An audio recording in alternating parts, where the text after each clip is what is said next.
Hey folks, it's Marvin Cash, the host of The Articulate Fly, and we're back with another Western North Carolina fishing report with the Nantahala Sasquatch himself, Gordon Vanderpool. How's it going, Gordo? I'm good, brother. How you doing? Just trying to stay out of trouble and not freeze. Yeah, it's finally cooled down a bit, which is a good thing. Yeah, that's a slight understatement. It's actually just cold, probably even for you Pennsylvania guys. I was running around in flip-flops up in Pennsylvania the other day. It was 25 degrees, and I was getting looks. Yeah. People were like, "Are you stupid?" And I'm like, "I guess." You know? Maybe. I was sled riding in the snow in shorts with my daughter. There you go. Stuff. Yeah. Well, so we're recording this on November 14th, and, you know, obviously anybody who's in the Southeast knows we're getting unseasonably cold weather, and that definitely has an effect on the bite. And, Gordon, you want to kind of tell people what it's like to have to fish those deep freeze conditions and maybe how this might be training for how to fish in the later part of the winter season? Yeah, absolutely. When you come into this cold, these first cold snaps, or this cold weather transition, and we're getting ready to get into with wintertime coming, those fish will kind of hunker down. They'll slide into those deeper pools, and you'll see more and more of that as we go into the winter. But when it gets cold, there's really no reason to run out and be there at the crack of dawn unless you're worried about getting ahead of the crowds. Honestly, in the wintertime, like when it's a winter bite, which it would be now, I follow the sun. So wherever that sun is, I try to get in on it. And that tends to be where the bugs will move if they're going to move at all. Those fish are going to, like I said, hunker down in the bigger pools. They're going to get in that lazy water. They're going to be on the bottom. They're going to be lethargic. So you got to get your flies down in their face. They're not going to move as far to eat. And you're going to have a good connected drift to know when they bite, because everything is kind of lethargic at this point, so.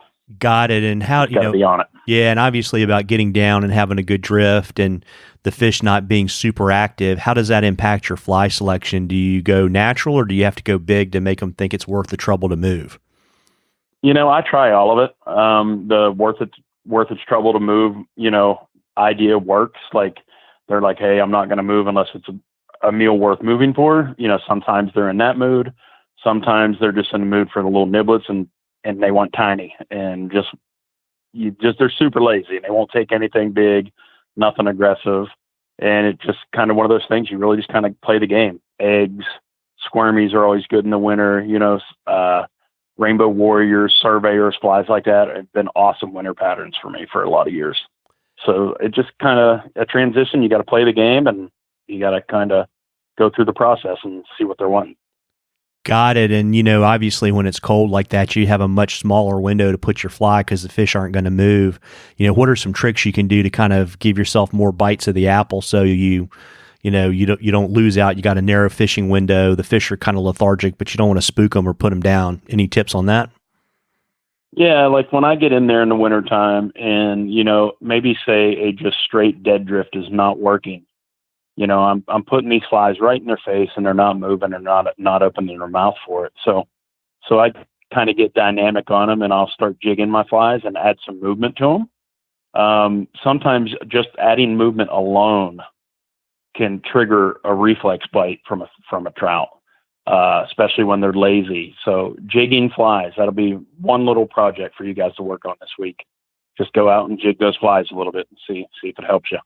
Got it. Well, that's super helpful. And folks, if you have a question for Gordon, if you'll send it to us on the Articulate Fly Facebook page, if we read it, I'll send you some Articulate Fly swag, and you'll get it in a drawing for some Nantahala Sasquatch original flies at the end of the season. And of course, it's not a fishing report with you, Gordon, if you don't share your most valuable medal. What have you got for us? Yeah, Winger.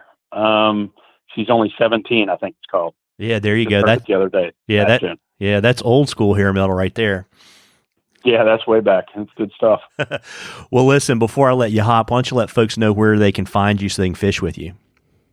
Absolutely. Yeah, it's flyfishingwnc.com is the website.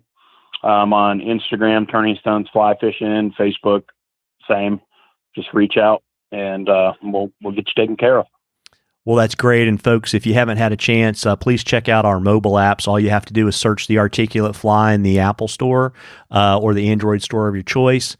It's cold. I would say sleep in, bundle up, take some coffee and hot chocolate and maybe a little scotch for afterwards and go out there and chase them because they're out there ready to be caught. No doubt. Tight lines, everybody. Tight lines, Gordon. All right, Marvin. See you, bud.